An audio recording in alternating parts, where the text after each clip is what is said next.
Esan du, 350 ikasle izan zaretela aurten, alegia, 35 lanbide heziketako, Euskadiko 35 zentruko ordezkariak izan zaretela parte hartzen, eta horrekin esan behar dugu ekimenak garapen handia izan duela. Eta horretarako datuetara begiratzea baino ez dago. Iaz, esaterako, 280 ikasle izan zineten, eta 25 zentru. Aurten, alderantziz, begira, nabarmen egin du datuak gora. 350 ikasle izan zaretelako. Eta hori, 3. edizioan baino ez gaudela. Txapelketan, aurten ere, 3 laguneko taldekin osatu dugu, 3 fasetan banatuta. Ondotxoak izue, hemen zaudeten guztiok ere.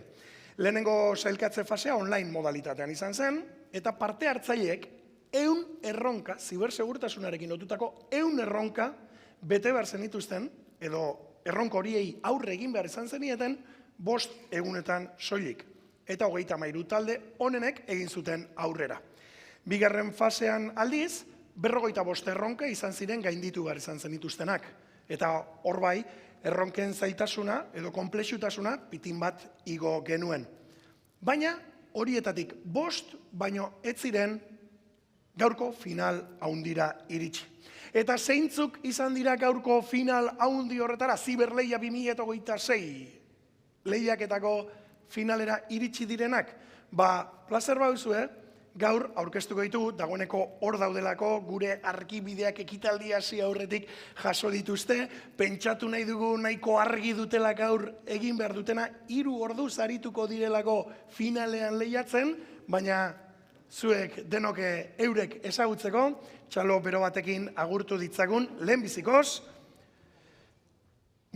Hemen arazotxo bat, spoiler pixka bat.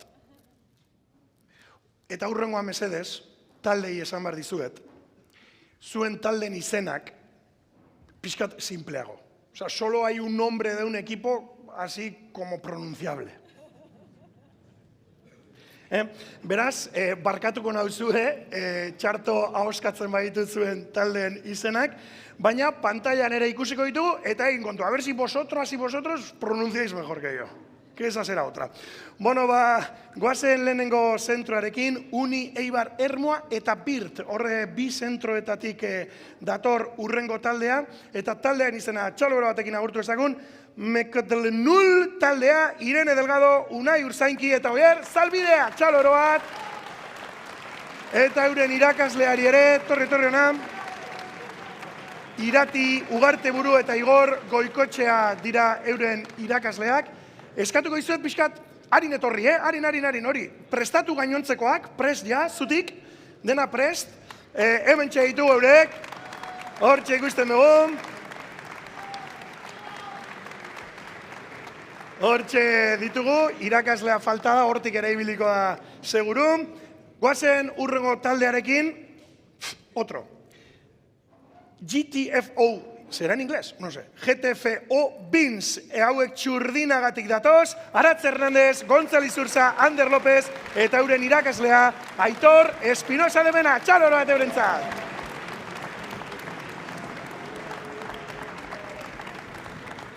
Hemen datoz, hauek bigarren finalistak, ostras, hauek uniforme eta guzti, txurdinagatik datoz. Beste hauek, LHG 67 hauek ere, Bizkaialdetik Maristak, Durango ikastetxetik, Eneko Gorospe, Iban Torres, eta euren irakasle Iratxe Lejarreta, txalo bat eurentzat. Vale, publikoarekin eta dana, Oso ondo. Bueno, por fin, un nombre un poco más pronunciable. No sé si políticamente muy correcto, pero bueno, de vez en cuando... Kalimocho, taldeari txalo eroak, hauek Lea Artibaiko ikastetxetik datoz, Ekaitz Sesma, Aitor Arroyo, Ako Setxe Nagusia, eta euren irakaslea da Estefan Nita, hortxe dauzkagu, bai horixe.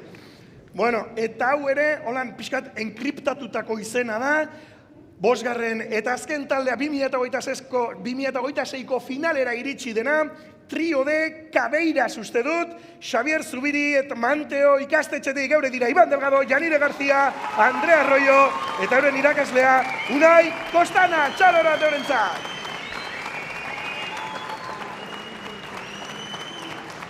Bueno, hementxe dauzkazue aurtengo finalistak, eguerdiko ordu bat bitarte Capture the Flag izeneko defentsa eraso ariketan oinarrituko dutenak euren finala. Orain arituko gara horren inguruan, ahora hablaremos sobre ese método de defensa, Capture the Flag, eraso defensa, baina lagunok, bueno, nik lasai xamarrik uste ditut. Lasai? Que va, esto da apariencia, ez? Bueno, gaur asko duzue jokoan, baina nik spoiler txiki bat egin behar dizuet, ekipo. Saria denontzako dago. Gaur bakarrik finalera iristaitik. Eta zuek lortu duzuena, zoragarria izateaz gain, gaur gure sailburuek esan dute moduan, beharrezkoa ere bada Euskadirentzat. Beraz, gure itxaropena zuen guztiongan eta zuengan dago, porque sois los mejores. Beraz, eskerrik asko eta zoriona guztio itxarora teurentzat, eta lagunok, harin joan zuen lekuetara, hartu zuen lekuak. Gaur, 5 talde hauetatik irtengo delako 2026ko Ziberlehiako txapeldun handia. Bada, txapelketaren amaiera hau, aitzaki hartuta, bai? Zibersegurtasunaren inguruko jardunaldi zinez interesgarria dugu gaur aurretik zuei eskaintzeko. Hasieran esan dudan moduan, gainontzeko gore asko dugulako gaur zer ikasi eta zer ikusi. Horregaitik, luxuzko gonbidatuak dauzkagu gaur tabakalera honetan. Birekin hasiko gara, baina ez dira bakarrak izango. Zibersegurtasunaren inguruan asko hitz egingo dugu eta bereziki esango nuke asko hausnartu ere egingo dugula. Lehenengo hizlariak Lyonen egoitza nagusia duen Rudmi Pro enpresako kideak dira. Eta gaurko finala oinarri duen CTF edo CTF edo Capture the Flag, bai, ariketaren garrantziaz arituko zaizkigu. Nola baita esatearren baten bat baldin badago ikaslea ez dena eta zibersegurtasunaren munduarekin lotura hundirik ez duena, alagian akaso etxetik edo bere lantokitik jarraitzen ari dena, Capture the Flag ariketan oinarrituko dute gaurko finala, gaurko ariketa, eta hori nolabait esatearren da, euren sistemek akats batzuk dituzte, utxune batzuk dituzte.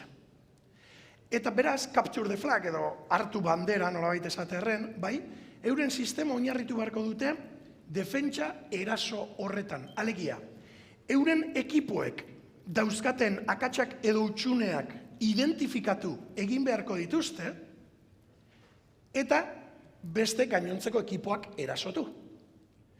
Orain bai, bakoitzaren estrategia zein izango den, hori taldek erabakiko dute. Agian akaso utxune bat identifikatu eta lehenengo erasotu egingo dute bestea, eta gero euren burua defendatu. Ala, hobeto da, no, nos defendemos primero y luego atacamos al resto. Bueno, bakoitzak bere estrategia izango du. Baina horretan oinarritzen da oso modu orokorrean azalduta Capture the Flag ariketa. Bada, ariketa hori gaur egun indarrean dago.